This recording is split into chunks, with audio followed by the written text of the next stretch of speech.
the traditional calorie budgeting approach, it would work for a period of time, then the backslide would happen. We're struggling so much as a society, and this is really a paradigm shift in a lot of ways. That's the beauty of it, is you don't have to think about the calories, it just happens if you follow the principles. Mike Leffler tried calorie restriction many times to lose weight. It usually worked, but it wasn't fun, and he quickly regained afterwards, like people usually do. Then he found something that worked better, without hunger and without the regain. Let's hear his story.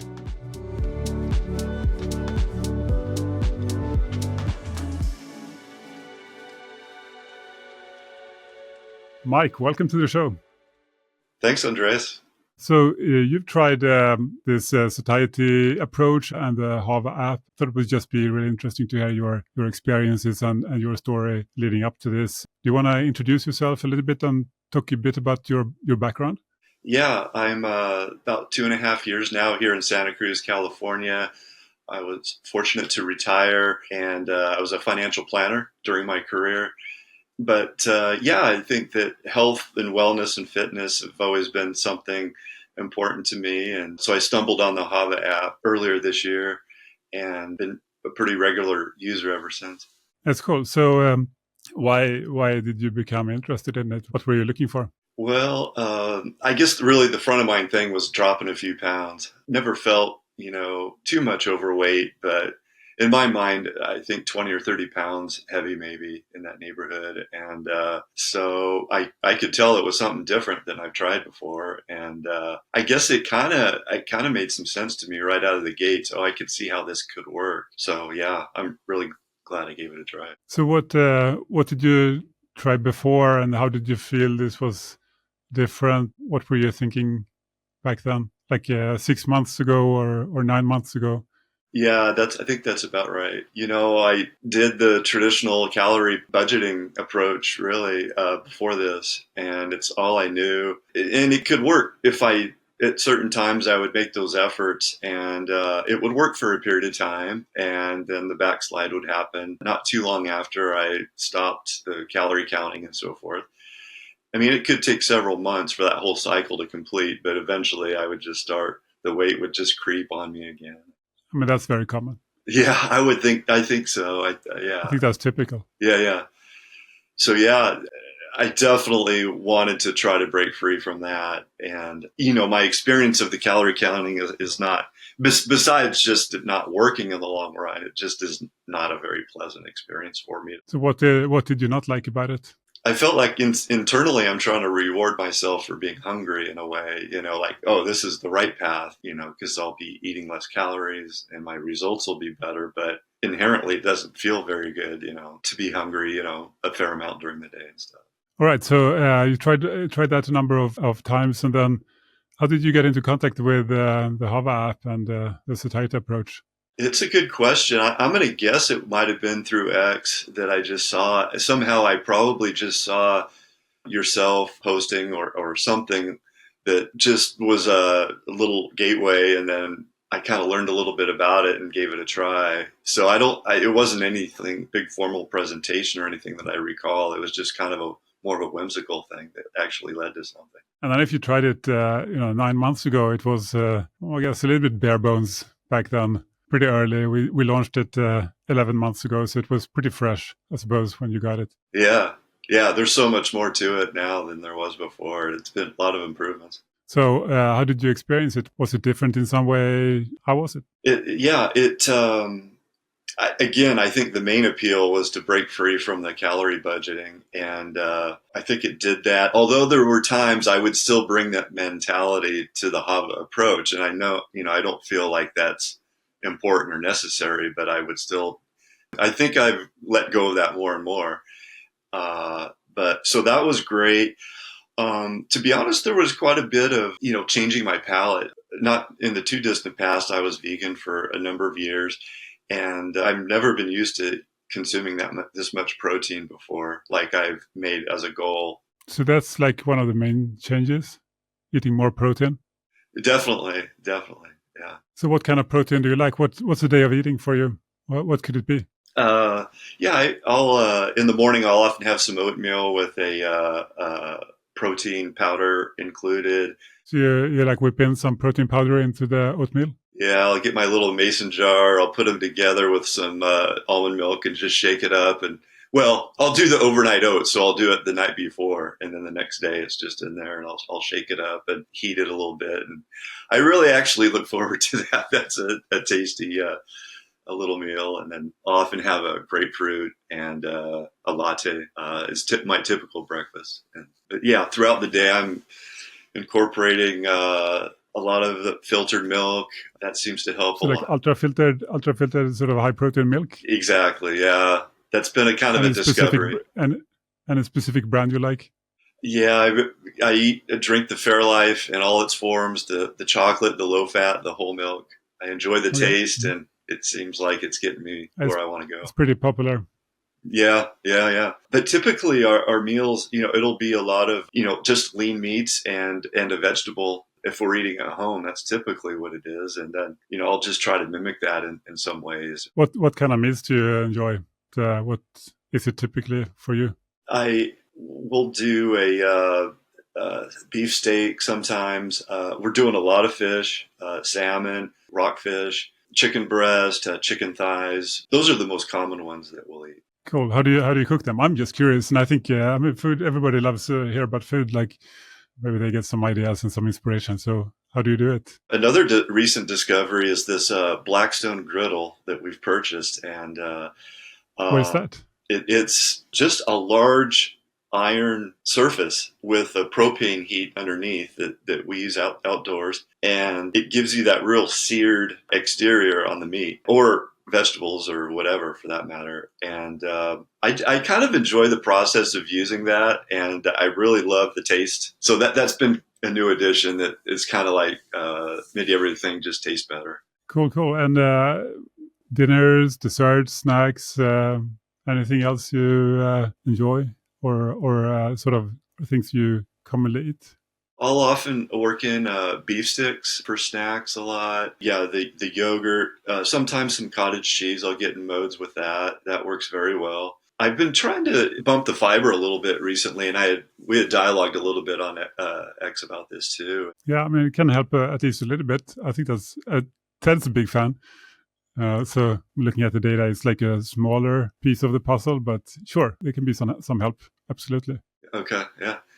One thing that I've enjoyed is, if I have maybe a fiber target for the day, I've got my protein target. I like to eat, and that causes me to have to eat quite a bit of food to reach those targets. But at the same time, it's working from a body comp point of view and everything too. Yeah. So, what kind of results have you been seeing? So, you did this a little bit differently than before. You say quite a bit more protein than before.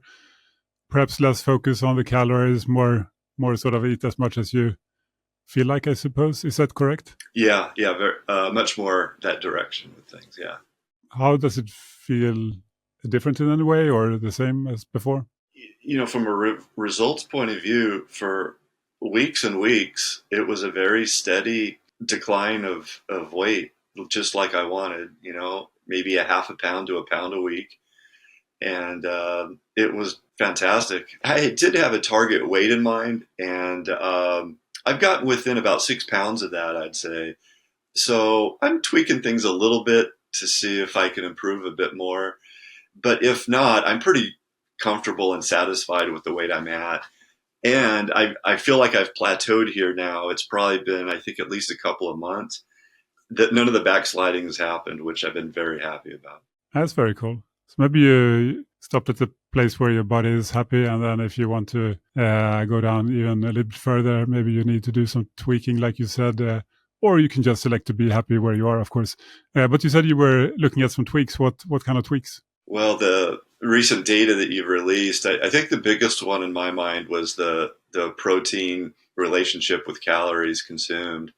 And I think it's early results, but boy, it really impressed upon me how linear that relationship was, all throughout the range of protein consumption. Like I knew it was important, but oh my gosh. Yeah, it's pretty impressive because I find it fascinating too, because there are lots of studies, but mostly the studies, they don't go so high in protein percentage, and Of course, people using our Hava app, some people are really, really hardcore and they go way up there. And it's just interesting to see what kind of results they get. In this case, it's, they eat fewer calories, but we will gather more data soon about weight and other health outcomes as well. So it's going to be interesting to see that too. Yeah, yeah, very much. No, I appreciate you releasing that. That's already having an impact on me and what I'm doing. So do you know how much, what kind of protein percent you tend to end up at? Percentage wise, I think I might be close to the 30% area, at least 25%, I think. And yeah, I mean, if you use the Hava app, it's relatively easy to see that in the Satiety details page. But 25 and 30%, like you said, if you look at that graph, yeah, you can get a lot more power out of protein if you want to. I know. Of course, it's a trade-off because that means you'll have to eat a bit differently, like more protein and less of other things. So it's not necessarily the right choice, but it's an option. Yeah, yeah, it's great to know it's there. Yeah, for sure. So any other things that seem interesting to you from your experience? Like you said, you lost weight relatively effortlessly is how it sounded. What was the main challenge for you at that time? I think maybe the main thing was probably changing my palate. It wasn't necessarily extremely hard because I do find protein pretty satisfying and I enjoy eating it. But I just wasn't used to eating it in those quantities and maybe all those different forms and focusing so much on it. I think that might have been the main thing. And in hindsight, I think I wish I'd have paid a little more attention to the advice that I got through the app. And I think, seeing your posts is to, first just evaluate what you're eating to start with and tweak from there. And I think in hindsight, I think that would have helped make it smoother. So you just kind of jumped into it a little bit fast, you think maybe? Or I think it might have been a little abrupt and just swung from one end to the other. That's one way to do it. I think there are two kinds of people. The people who go in straight in hardcore or dip their toes, like maybe you're the first kind perhaps. Yeah. But I don't really lean on my score too much. If I'm in the 50s, between 50 and 55 is probably pretty typical for me. And that works well for me. So I know plenty of users are far more extreme than that. So yeah, I mean, I'm somewhere around there, 55 or something. But it all, I think, depends on your preferences and your goals. But like you saw in our data, at least observationally, if people who eat higher satiety scores, they tend to drop the calories quite a bit. So there's a lot more probably to get there if you need it and want it. If you go to, let's say, 60, you probably get significant, like lose a few more pounds, I would suspect. But it's not necessarily worth it. I mean, again, it's really a trade-off, really a choice. Yeah. I think I get that clearly, and I do often choose to have a lower score in it. I mean, there are lots of tasty, low-scoring foods. That's for sure. Yes. Most of them, actually. Well, quite a few. So, nice to have some balance, I suppose. Yeah. Yes. So what else? If someone is, if the person listening to us here is considering trying this, what would be your best advice? Yeah, I think the barrier to entry is very low, which is great. You can use the app with a lot of functionality for free, and it's improved so much since just in the months that I've used it. That's probably the easiest way to jump in is just sign up for a free version of the app and let it guide you. Give it a month or two at least and just see how it goes. And it doesn't have to be rigid adherence to this approach to nutrition, but some tweaks to it in a person's existing diet, I would think there's a high probability of good results.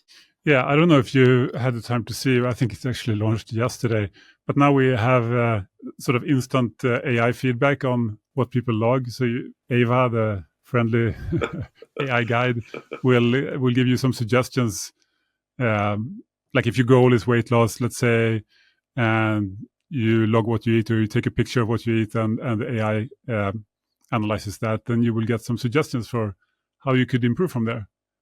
Hopefully that's going to be helpful. I don't know if you've had the time to see it. It's just been released. So I did, yeah. I had to force my app to update, but I got the update, and this is, I think, maybe the most meaningful one that I can recall seeing in terms of the changes. And I like the feedback I'm getting. I don't always, want to follow the advice to, of course, increase my score like we just talked about, but of course, uh, it's just an option. yeah, and it's good to know, yeah, what I could do if I wanted to. Yeah, I mean, I'm hoping that this could be quite helpful for, especially for beginners. I mean, you've been doing it for a while. You may not need anything, but hopefully, even people like you or me, we can find some use for it, or at least it can be fun. It can be a bit of fun. Yeah, I like what I've seen so far. One point too, Andreas, to follow up on a prior point is I did decide to stop using the app for maybe a month or so, not long ago, and it was kind of freeing a little bit in a way. And what I was also very pleased is like some of the changes that I've kind of incorporated stuck, and I didn't backslide on weight or And anything. that's really interesting to hear. And I think I mean, you tell me, but I believe that's kind of the ultimate goal is to get people just, to do that.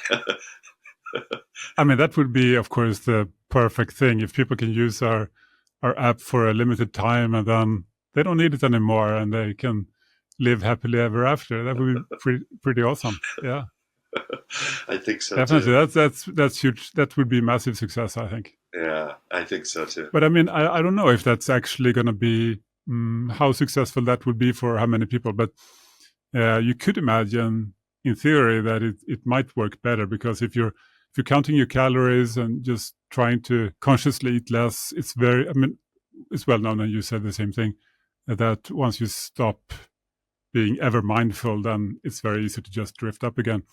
But if it's more about you learned to find new habits that you can actually hopefully enjoy, then and you don't have to count and restrict, then it's a bit easier to just keep doing your new habits and keep eating as much as you want. That seems easier to sustain. What do you think? I do. I do. I really believe it's true because it's not such a strain to follow this approach to eating. And there's plenty of enjoyment to be had in eating this way too. Once you're sort of accustomed to which foods lead to where you want to go, you can find pretty palatable options typically in those ways. And it makes it quite easy to follow in my experience, even without the app. Yeah, no, so I don't think it's anything wrong with that at all. Maybe it's like people get off the app, maybe they never need it again, or maybe it's like they can come back when they feel like they need a little refresher. They come back and do it again for a few days just to see if they're drifted back into old habits or not, just see where they are. That seems really good too, I think. That's happened with me. I've started using the app again, and I'm enjoying it. So I mean, our goal is, of course, to make it so fun, kind of like a Duolingo style kind of gamified app where it's just so extremely easy. Like maybe it takes less than a minute a day, maybe even half a minute per day, which is virtually nothing, right? And then that it's a little bit fun. It's a bit of a challenge, and you get something interesting. You get a streak, and you get sort of summaries of your weeks and months and quarters and years, and you can maybe compare it to other people. You can have sort of like instead of Spotify Wrapped, you have Hava Wrapped, and you can see how your palate changes over the months and years, and see, okay, last year I ate this, now I eat. I'm hoping that it could be fun and so effortless that people just keep using it. Because another reason is that the more people actually enjoy using it, the more data we get, and that's pretty powerful because we can use that data to find out the truth in a way about foods and health and weight and prove what works and what works less well and what works more well, and collaborate with scientists to publish this data in peer-reviewed scientific journals. I really believe that we can contribute to human knowledge, which is honestly, I think, enormously important because diet science is so poor today. It's so difficult to do that kind of research, so expensive. But if you have a platform like this, where hopefully in the future, millions of people could be using it every day and very quickly and easily gather data, That kind of knowledge doesn't exist today. So I think it's very exciting what we can do with it. I couldn't agree more. One of your posts recently it surprised me a little bit. I didn't realize this that it's not so natural for new users to really understand this approach to eating. Yeah, I think a lot of people struggle in the beginning, as kind of I did back in the days, because this is a new way of looking at food and quality of food and calories. It's just a very new way. I don't know what your experience was. Yeah, I feel like somehow I got it without too much trouble. I mean, there was a lot to learn, and like a real common, I think, issue is it's not just satiety, but satiety per calorie. Exactly. That's the biggest thing for people to really truly grasp, I think. Because people are like, I get a lot of satiety from butter. And it's like, yeah, that is true.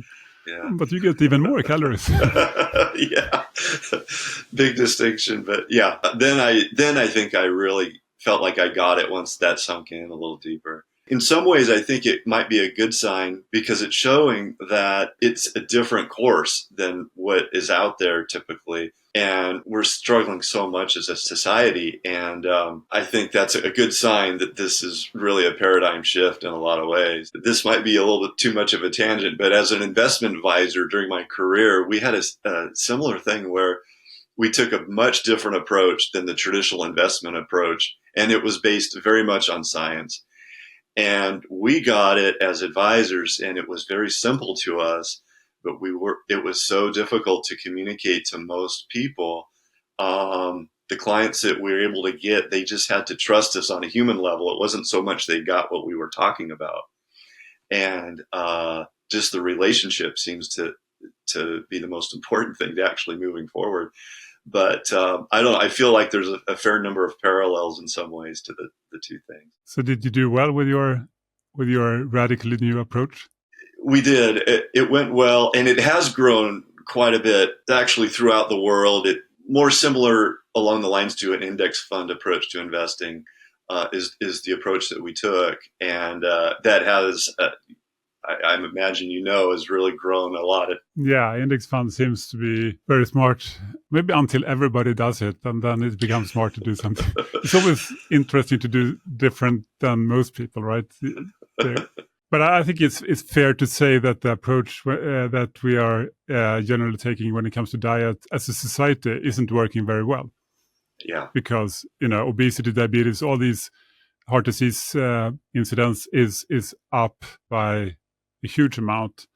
It just seems it's not really working, and everybody's focusing on calories and eating less. It's not worked, and the only thing that kind of has worked lately are these obesity drugs, these Ozempic-like drugs, GLP-1s. I mean, they're controversial, I suppose, but I think it's fair to say that they have been more effective than anything else similar that we tried before. And I find that fascinating because they are satiety hormones, satiety drugs. And in a way, what we try to do is try to do something similar, but with natural means, with foods. We're trying to achieve satiety with fewer calories. And that's what these drugs do. They give you satiety. They tell the brain to feel full. So you get satiety with fewer calories, right? It has, your food automatically gets a higher satiety per calorie if you're on these drugs. But we try to do it naturally, without drugs, without hormones, and just with food. And I think our data suggests that potentially it could be every bit as powerful if you truly do it. I think that's a great way to frame the Hava approach in that way, because I think the familiarity with these newer drugs has gotten pretty high, and to link the two together in a valid way, of course, I think that's a pretty powerful way to maybe get people to take notice of this. Yeah, because like you say, it's hard to explain, or like, as you know, that's our problem. It's very hard to explain this. If you say satiety per calorie, then people have no idea. No, I know. But if you say it's like Ozempic, but with food. Yeah. Like, okay. Yeah. Well, how do you mean? At least they get the general gist of it, right? Yeah. Yeah. I think that could make some ears open when you start off that way. Yeah. And then just making it simple. You try to take all these proven aspects of food and put it together in a simple way, in a simple package. So that's the goal. But anyways, interesting to hear your experiences. So do you have any other things you want to bring up? Any other insights from your time with this approach? Any tips? Any sort of do's and don'ts? One thing that does come to mind, and this might be a little bit on the geekier side of it, I don't know, but I think that I think Ted mentioned this maybe the most, but I think the science shows that we kind of have an appetite to eat kind of a relatively consistent volume and weight of food. And once I kind of got that, then I see, oh, well, then if that's true, then it's more of a matter of maybe decreasing the energy density of the food that I'm eating. So it makes sense to me how it has worked for me. And in my case, at least, I think it does help me kind of have that mental framework of why this is actually working, and it's not just luck or temporary or something. That this, I get what's happening here. No, it definitely works. Lots of studies show that when it comes to energy density, which is one of the factors in our SPC formula, the satiety approach. So when you say reduce energy density, because that's like you said, a little bit geeky, perhaps. What does it mean when it comes to food? In your case? Yeah, well, I think a lot of these factors connect together. So if I'm really emphasizing protein, protein is a lot lower energy density than carbs or fat, and so it all ties together in my mind to a large extent. And so I see that's one of the main reasons why I want to emphasize protein, for example, or even a lot of fruits and vegetables are mainly water based and very low energy density, and Yeah. still give you that volume and that weight and everything. And so to get you satisfied on less calories without even thinking about it. That's the beauty, I think, of it, is you don't even have to think about the calories. It just kind of happens if you follow the principles. Yeah, and I think that makes perfect sense because if you look back into history before the obesity epidemic, long before the obesity epidemic, nobody even knew what a calorie was. Like people couldn't even count calories, and there was no obesity. So obviously, it's not caused by a lack of calorie counting. Yeah, It's yeah. something else. It's the food environment. It's the ultra processed foods, and they have all these problems, right? They have not enough protein and too much energy density because of all the added fats and sugar and starch and all that stuff, and not enough fiber, and then they're engineered to be hyper palatable, super addictive because that's how you make money. That's how you sell a lot, right? It's like, For I mean, sure. there is this story that, and I don't know actually how big of an impact this had, but cigarette companies, when they got a bit into tough times because of all this evidence saying tobacco is bad for you, then they bought a bunch of food companies, and they went to work making the food addictive because they were experts at making tobacco products addictive, and now they went to work on the food and made it more addictive, like ultra processed foods in general. Add some sugar, add some salt, and spice it up just like that. And the more addictive you make it, the more people buy. And then your profits go straight up, right? Yeah, I know it. It's so sad to reflect on that, but yeah, that I think that's exactly what's happened. So people are like thinking that obesity is about eating less, and if you get obese, it's your fault. You have poor willpower. You should have eaten less. But it's really not about that. We didn't get a sudden lack of willpower in the world. What changed is the food. Like we were poisoned Yeah, basically yeah, by people because it's profitable to do that, to sell that food. yeah. That's right. It's just the biology of it. It's not an issue of fault or weakness. I don't think it's just the Not way. at all. Yeah, No. yeah, No, it's just cause and effect. If you give people food that is low in protein and nutrients and highly addictive, then they will be driven to eat more, and they will have to eat more because of the lack of protein. So it's like it's not even a choice, really. yeah, yeah. It's probably maybe this one of the strongest urges we have, and we're in the long run. You can't fight that. I don't think. No, no. So the way is to get away from that food, and I think any way you do that is good. Hopefully, a lot of people can be helped by our approach. Was great talking to you. Any final things you want to bring up? Well, on more of a personal level, thank you for rolling this out to the world. I know it's probably very much a labor of love, at least at this point, and it's not easy starting something like this. But I'm a big beneficiary of it, and I really appreciate you putting the word out and this app and this whole way of thinking, and it's made a huge difference. I know for quite a few people already, and it's I think going to get a lot bigger. Definitely. So if people want to get in contact with you, if they have something to share or some question, where can they find you? Yeah, well, I'm happy to provide my email address, and it's simply my last name, Leffler, dot mike@gmail.com. And be happy to talk about these matters with anyone interested. Very cool. Maybe someone wants to bounce ideas or ask something. It's been a pleasure talking, Mike. Thank you for joining, and thank you for sharing your experiences. Yeah, my pleasure too, Andreas. Thanks for the discussion. That was great.